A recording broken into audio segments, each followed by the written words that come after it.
Alors, depuis 2003, j'enseigne à l'intérieur de mondes virtuels, hein. C'est-à-dire, au lieu de donner cours avec PowerPoint, j'enseigne avec ce que j'ai appelé mon No Museum, mon musée du No. J'enseigne l'histoire et la préhistoire de la cyberculture à travers un dispositif vidéoludique immersif 3D temps réel. D'abord sur Unreal Tournament, ensuite dans Second Life, et là maintenant il tourne sur Unity. Alors ce dispositif est un peu, comment on va dire, complexe à mettre en place pour un amateur. C'est-à-dire que voilà. Alors j'utilise un dispositif qui est Unity, hein. Il y en a deux qui se font concurrence, qui est Unreal et Unity, qui est un logiciel, une application qui sert à fabriquer essentiellement, à l'origine, plutôt des jeux vidéo et des mondes virtuels. Bon, c'est devenu un outil polyvalent qui permet de fabriquer énormément de choses en 3D temps réel, énormément de création. Le problème, c'est que Unity demande une relative expertise en 3D, comment on va dire, en modélisation, qui n'est qui n'est pas accessible, qui n'est pas accessible à tout le monde. Donc, beaucoup aimeraient pouvoir utiliser aussi ce type de dispositif immersif en 3D réel comme support pédagogique pour vos cours, pour vos enseignements, pour vos conférences, ce qui est beaucoup plus dynamique et qui permet un phénomène qu'on appelle l'ars memorativa, c'est-à-dire, je vais vous montrer, j'ai créé voilà, j'ai créé un niveau exprès pour ça, par exemple, qui me permet d'ailleurs de montrer comment ça fonctionne. Et donc là, on est dans l'Antiquité, et là, je vais aller dans le niveau qui est consacré à la, qui est consacré, pardon, j'ai fait une mauvaise manipulation, j'y retourne, voilà, qui est consacré à l'ars memorativa. Donc l'ars memorativa, on appelle ça aussi les palais de la mémoire. C'est une vieille technique qui date de l'Antiquité et qui permettait aux maîtres d'enseigner à ses disciples en se déplaçant physiquement dans un espace. Et le fait de se déplacer dans un espace physique fait intervenir le corps dans la boucle informationnelle, dans la boucle d'apprentissage, et le fait que le corps intervienne déclenche un vieux processus, donc qui est l'ars memorativa, qui date sans doute des chasseurs-cueilleurs. C'est-à-dire qu'en fait, l'étudiant, en accompagnant le maître, n'a plus qu'à se rappeler le labyrinthe dans lequel on s'est déplacé, un jardin, un palais ou autre chose, pour que les informations enseignées pendant la trajectoire reviennent spontanément à l'esprit du disciple ou de l'étudiant. Ce processus est sans doute lié à nos ancêtres, hein, préhistoriques, aux chasseurs-cueilleurs, ou chasseuses-cueilleuses d'ailleurs, qui devaient devoir se mémoriser des informations associées à une topographie, à un lieu, hein. Chaque fois qu'ils étaient dans un lieu, se rappeler des événements, des animaux, de tout ce qui se passait dans ce lieu était très important. Et donc du coup, ce qui est intéressant, ce qu'il se passe, c'est que le jeu vidéo, avec les mains qui manipulent le clavier ou la manette de commande, active le processus d'ars memorativa, ce qui qui permet de favoriser la mémorisation des informations pour les étudiants. Donc ce processus de l'ars memorativa fonctionne très très bien lorsqu'on utilise comme support pédagogique un système de labyrinthe vidéoludique dans lequel se déplace l'étudiant virtuellement. Sauf que pour pouvoir générer un espace de ce type-là, ça demande encore une expertise technique assez importante. Mais il existe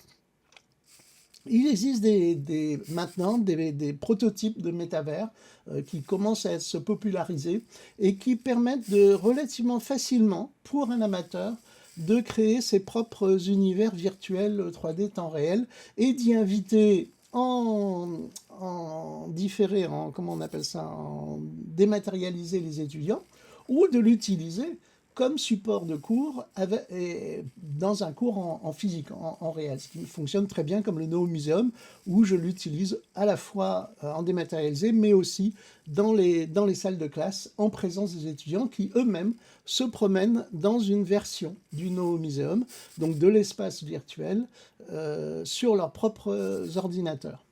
Alors je vais vous montrer, je vais vous faire alors créer ces univers-là, vous voyez, dans Unity, c'est un peu difficile, mais je vais vous montrer quelques logiciels qui vont vous permettre très facilement à la fois de créer votre propre univers, 3D temps réel, mais aussi de vous familiariser avec ce type de technologie. Hein. Donc ce sont des logiciels assez pédagogiques. Alors le premier que j'ai choisi, on va quitter maintenant le No Museum, et on va utiliser deux logiciels qui sont Ready Player Me et Spatial, que j'ai sélectionnés. Il y en a d'autres, il y en aura d'autres, je ne garantis absolument pas que ces logiciels, ces applications qui sont sur le net aient une pérennité, mais elles sont assez performantes et relativement simples d'utilisation, ce qui peut vous permettre de créer plus facilement vos univers, vos propres univers virtuels pédagogiques. Alors on va aller sur le web, hein, je vais prendre Google comme moteur de navigation, et alors voilà, et on va aller chercher, alors je l'ai mémorisé, on va aller chercher d'abord Ready Player Me, c'est-à-dire que la première chose que vous allez devoir faire, c'est créer votre avatar. Hein, vous créez un avatar. Alors ce qui est intéressant, c'est qu'on a donc des applications maintenant qui essaient d'être transversales. Le principe étant qu'il va y avoir, on va vers un futur où il y aura énormément de métavers, et l'idée en fait maîtresse, c'est que vous perdiez pas de temps à refaire votre avatar à chaque métavers que vous allez utiliser. Donc on commence à voir émerger des applications qui servent à fabriquer des avatars et à les transférer, à ce que vous puissiez les utiliser dans différentes autres applications. Donc là, j'ai choisi Ready Player Me.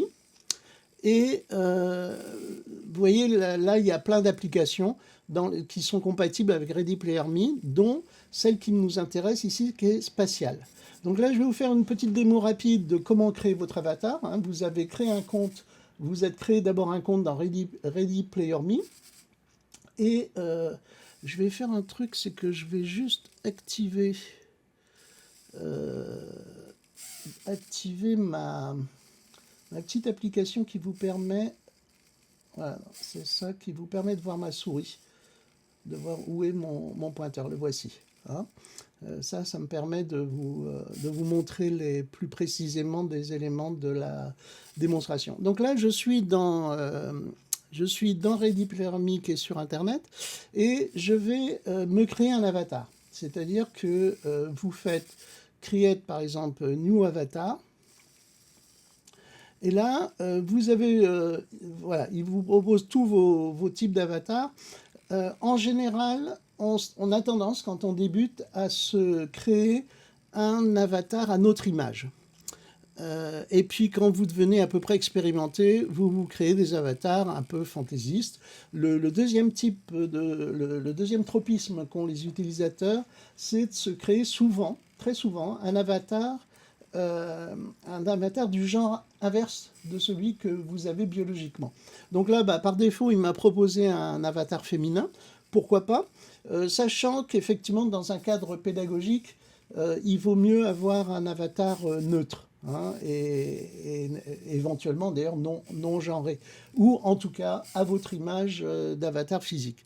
Alors vous pouvez créer cet avatar à partir d'une photo de vous-même, ou alors on va le modifier. Alors je vous montre comment on fait à partir de l'avatar par défaut. On peut d'ailleurs, vous pouvez choisir ici si c'est un avatar féminin ou masculin, et ou non genré. On va prendre masculin. Alors ça me fait un avatar d'ailleurs assez amusant, hein, qui est un peu non genré, baraqué. Mais là, pour le fun, je vais prendre un avatar féminin. Donc là, j'ai choisi donc le logo, le symbole de féminin. Vous pouvez choisir si elle sera corpulente ou mince. Je vais la faire assez archétypale. Et ici, vous choisissez déjà le type de visage, le type de couleur de peau que vous préférez et la forme du visage. Hein, par exemple, voilà, je vais prendre un visage pareil. On a très peu, en fait, c'est assez intéressant d'ailleurs, parce qu'on a assez peu de variations dans les visages féminins. Ils se ressemblent un peu tous. Et puis, donc les yeux, avec de la chance, je vais me faire des yeux asiatiques. Oui, bon, la différence n'est pas flagrante sur un avatar féminin. Voilà, des yeux asiatiques. Je vais me faire des petits sourcils, voilà, un peu marqués. Un nez un peu plus fin. Voilà. Hein. La bouche, qu'est-ce qu'on me propose comme type de bouche? Alors vous voyez, pour l'instant, les variations, alors c'est pas comme dans Second Life. Dans Second Life, vous avez une possibilité quasi infinie de choisir des avatars. Là, pour l'instant, on en est un peu dans des avatars assez archétypaux, assez simples, avec très peu de variations. Et non sexués, dans le sens que la différence avec, par exemple, Second Life, c'est que les avatars peuvent avoir un sexe masculin, féminin, ou les deux même à la fois. Là, on est plutôt dans de la norme, dans des avatars de type normalisé, donc ils sont relativement neutres pour pouvoir être utilisés dans différentes situations. Donc je ne vais pas lui mettre de barbe, on va lui choisir des cheveux. Je vais prendre quoi comme cheveux? Oui, ça c'est un peu excessif. Une petite chevelure un peu masculine. Ouais, ça c'est sympa. Donc je prends ça. Les vêtements, on va prendre... je vais prendre quelque chose qui correspond à peu près à un look de... Elle est rigolote. Elle fait très dominatrice. Un look, ça aussi, c'est un peu Matrix. Est-ce qu'il y a quelque chose qui m'amuse plus qu'autre? Voilà. En fait, le choix est assez limité en réalité. Et voilà, ça c'est très Yanmin. Yanmin au féminin, donc ça c'est bien. Je ne vais pas lui mettre de lunettes. Ça c'est le maquillage. Je pourrais lui mettre un masque, un chapeau, etc. Mais je vais m'arrêter là. Donc on va considérer que mon avatar c'est celui-ci. Donc je clique sur suivant. Et il va être mémorisé. Voilà, donc alors il me dit ici sur Main Identity, c'est-à-dire qu'il vient de créer cet avatar, d'affecter cet avatar comme mon avatar principal. Ce qui va changer en fait mon look, mon avatar dans la plupart des applications qui utilisent Ready Player Me. Donc là, une fois que vous avez créé votre avatar et que vous l'avez configuré, on va quitter Ready Player Me. Et on va passer sur spatial. Alors, spatial, je l'ai mémorisé aussi. Donc, je dois avoir spatial dans le coin. Et Ready Player Me spatial, on va aller sur le site de spatial. Donc, même principe. Vous créez un compte sur spatial. Et vous allez atterrir, voilà, vous allez atterrir dans le monde par défaut que vous vous êtes créé. On va revenir un peu à zéro, de façon à ce que vous voyez un peu comment fonctionne l'interface. Alors le défaut de Spatial, c'est qu'ils ont une interface un peu clinquante, pagaille.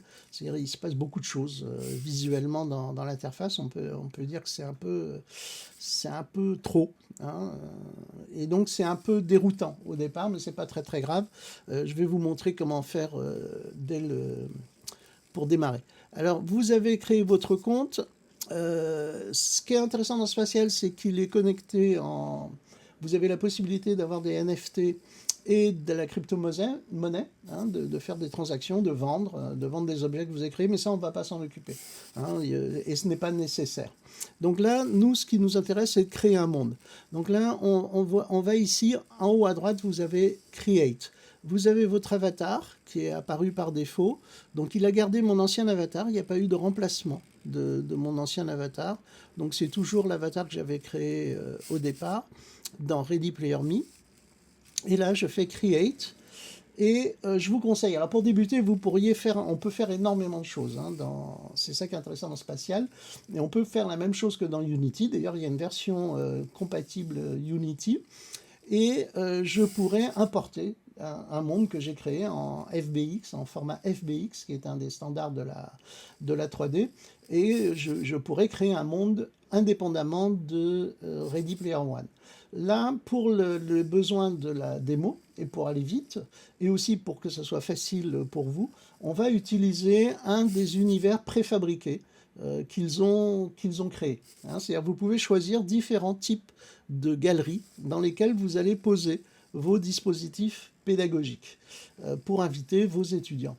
Par exemple, vous pourriez faire un auditorium, mais l'auditorium en fait est assez fermé, assez restreint, et en fait c'est pas nécessaire. C'est là qu'est l'intérêt en termes de pédagogie, c'est-à-dire que souvent les débutants ont tendance à reproduire leur espace pédagogique dans le monde virtuel, c'est-à-dire une salle de classe, un auditorium, etc. Et on perd à ce moment-là un peu de l'intérêt des mondes virtuels, puisque les étudiants vont reproduire le processus du monde réel et s'asseoir dans l'auditorium et regarder des informations qui sont centrées. Et on va d'emblée prendre une petite galerie, parce qu'elle est déjà configurée. Ça va vous permettre déjà de pouvoir faire un cours, de pouvoir simuler un cours avec vos étudiants en ligne. Donc vous faites, on va prendre, j'ai choisi la eSL Gallery, hein, donc vous cliquez sur la galerie, et vous pouvez déjà en amont choisir 3 types de décoration. On va prendre la décoration de base, et on clique dessus. À ce moment-là, il va la créer, voilà, et il a automatiquement projeté mon avatar que j'ai déjà fabriqué dans la galerie. Alors, pour l'avatar, on va récupérer l'avatar qu'on vient de créer dans Ready Player Me. Donc, c'est ici, Edit Avatar, et on a Customize Avatar. Et vous pouvez ici choisir d'ajouter un avatar. Et là, vous voyez, il vient de m'ouvrir mon compte Ready Player Me, dans lequel il y a l'avatar que nous venons de créer. Donc je fais Select. Mais vous pouvez aussi choisir, par défaut, si vous voulez gagner du temps, ne pas passer par Ready Player Me et utiliser un des avatars déjà proposés par Spatial. Je suis content de cet avatar, donc je fais Save, et donc j'ai mon petit avatar qui me permet de me déplacer dans la galerie. Si vous appuyez sur les touches, les flèches en particulier, ou ZSDW comme d'habitude, vous vous déplacez à l'intérieur du monde virtuel. Donc ce qui est intéressant dans cet espace, c'est qu'il a déjà installé, ils ont déjà configuré avec des frames, des cadres. Hein. Alors ces cadres sont des objets qui sont préfabriqués, que vous pouvez trouver, par exemple, supposons que je me dise, tiens, je vais mettre un cadre, alors ils ont couvert tous les murs, donc on va mettre un cadre là. Vous allez ici dans Add Content, hein, en haut à droite. Je vais agrandir un peu la fenêtre, voilà, qu'on ait une vue plein écran. Donc je vais aller ici en haut dans Add Content, voilà, et je vais chercher dans Stuff, ici. Hein, Stuff, ce sont des objets préfabriqués, déjà configurés, qui vous sont fournis gratuitement et qui vous permettent de meubler, d'habiller un espace. Et en particulier, vous avez un empty frame ici.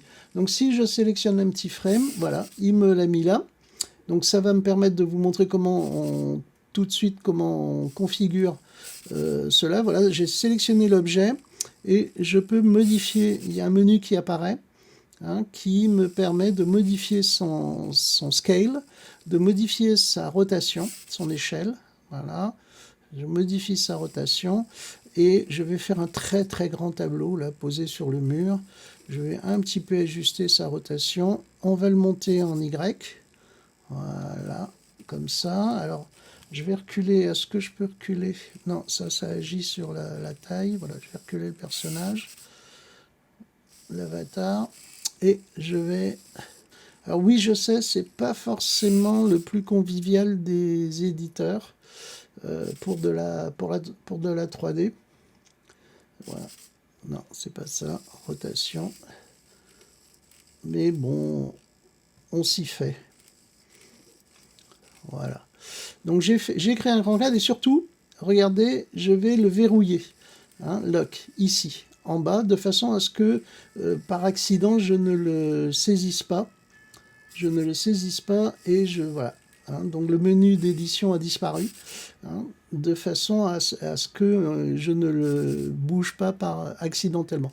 Bon, c'est pas parfait comme positionnement, mais c'est pas très très grave pour la démonstration. Donc là, à partir de là, bah, je vais commencer à remplir mes cases, hein, à remplir mes supports pédagogiques, puisque on va supposer que tout ça, ce sont les tableaux de votre projet pédagogique, hein, en général vos titres PowerPoint.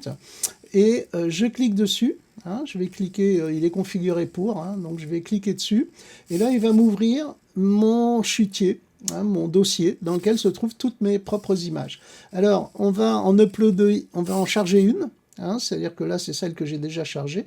Vous avez ici, sur le côté Upload, et je fais un upload. Là, je vais sélectionner pour From My Device, et je vais aller chercher, par exemple, je vois Golem Menhir, donc ça peut être rigolo. J'ai Golem Target qui fait 44, voilà, un tableau augmenté. On va prendre celui-là. Donc je choisis cette image-là et il va automatiquement me le placer à l'intérieur de mon cadre. Et on va faire la même chose à chaque tableau. C'est-à-dire, on va prendre par exemple là, c'est les portraits cyberpunk de Marshall McLuhan que j'ai fait avec Midjourney. Donc, hop, on va mettre, ce sont des personnages emblématiques de l'histoire de la cyberculture. On va prendre par exemple Donna Haraway. Alors Donna Haraway, vous allez voir, est intéressante. Voilà, j'ai Donna Haraway qui a écrit le Manifeste Cyborg.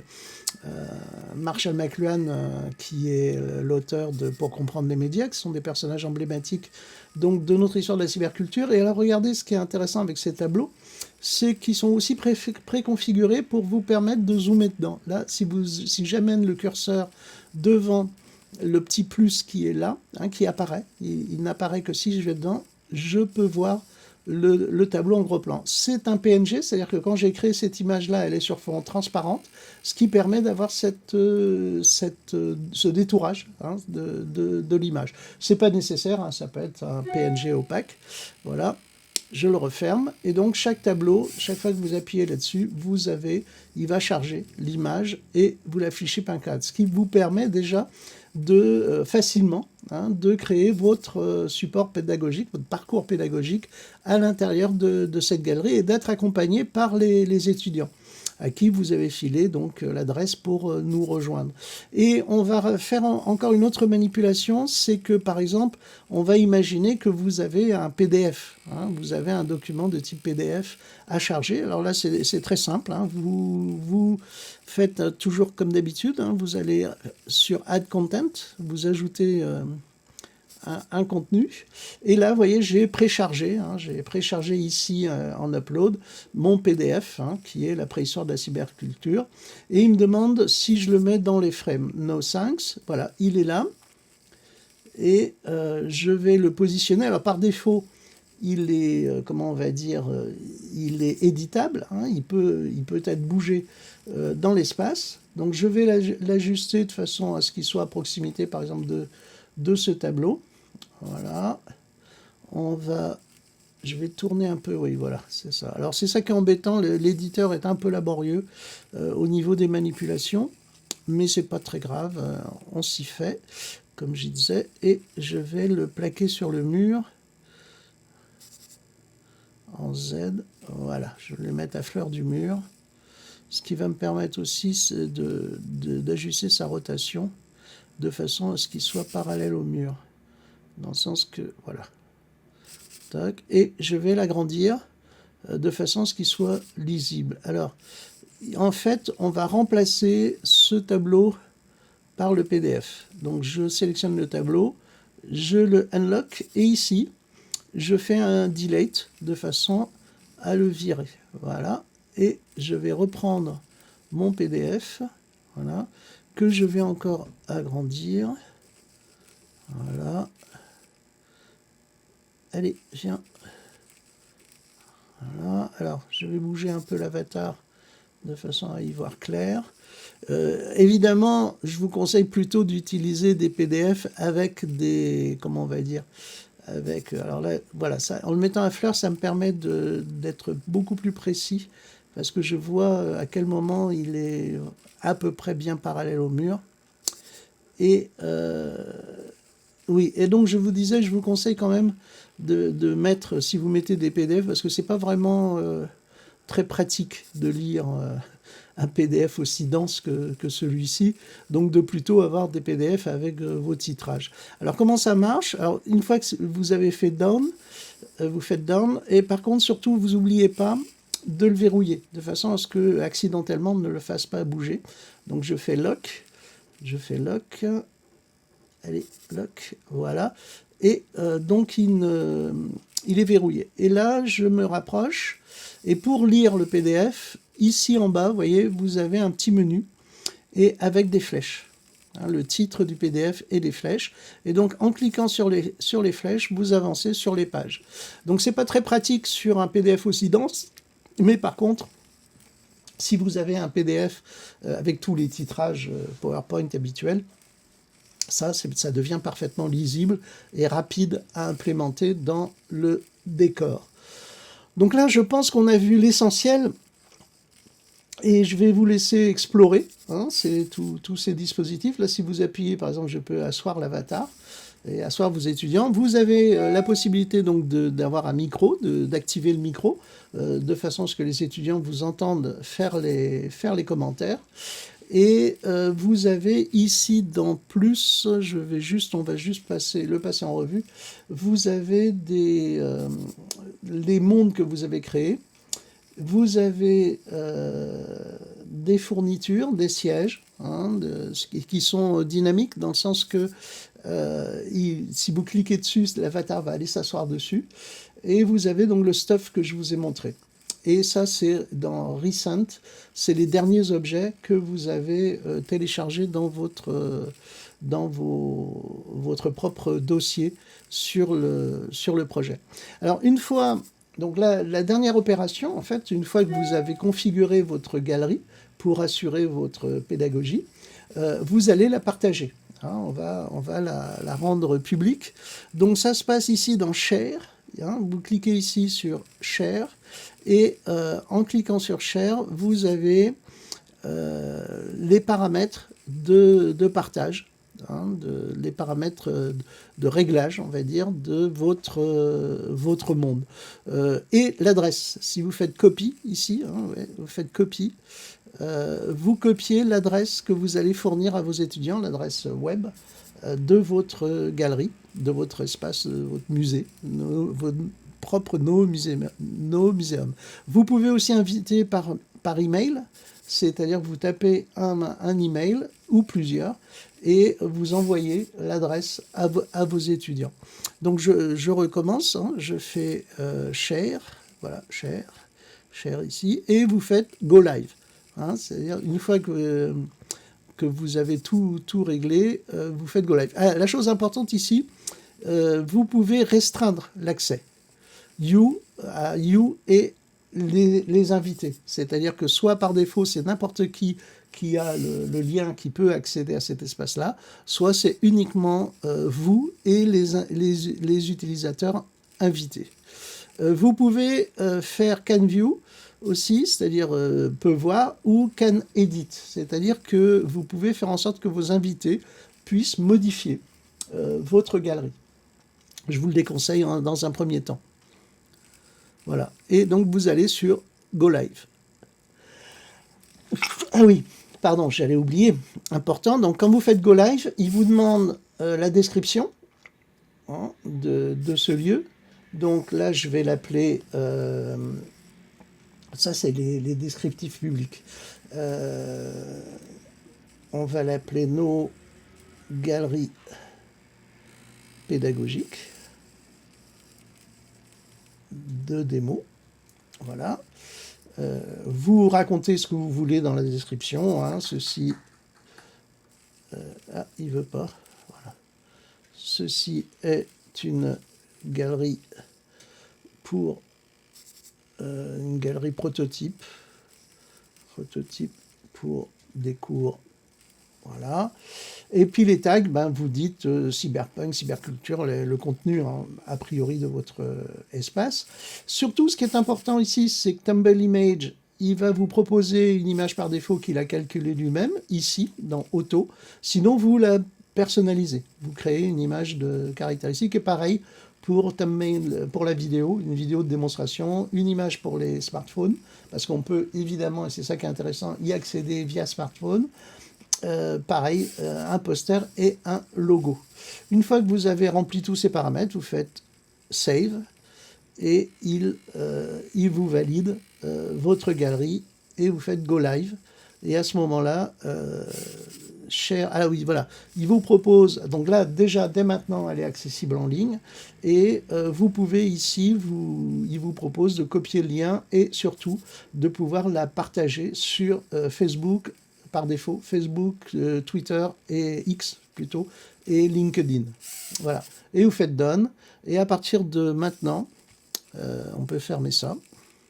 La galerie est accessible par d'autres avatars, en l'occurrence par vos étudiants. Donc voilà, donc ça c'est parfait pour débuter. Hein, ça va vous familiariser avec ce type de métavers, en fait, c'est une forme de métavers, et avec la manipulation de 3D. Bien entendu, ça peut devenir beaucoup plus sophistiqué, c'est-à-dire que vous pouvez créer vos propres objets, vos propres assets, comme on a coutume de dire, et les installer dans ce décor. Par exemple, vous pouvez utiliser les intelligences artificielles maintenant pour créer à la fois personnaliser vos illustrations pédagogiques et aussi pour créer des objets 3D que vous allez importer dans cet univers-là.